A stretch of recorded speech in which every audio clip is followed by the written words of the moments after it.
打呼有害健康吗？你或身边的人有没有打呼的问题呢？其实打呼的人并不知道他在打呼，他睡得很香甜，是旁边人很痛苦。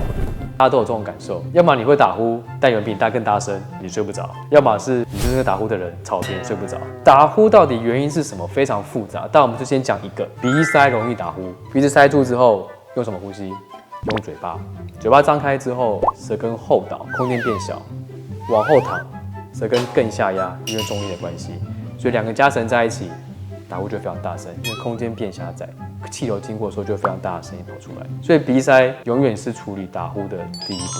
我们鼻子通畅之后，用鼻呼吸，进去气流量够大，并且它会帮助我们撑开我们的鼻咽、口咽、下咽的空间，舌根不会往后倒，就会让我们打呼变得比较好。你有打呼的困扰吗？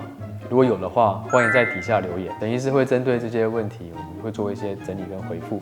我是沈耿仲医师，如果你有鼻塞、呼吸、睡眠问题，记得要来找我哦。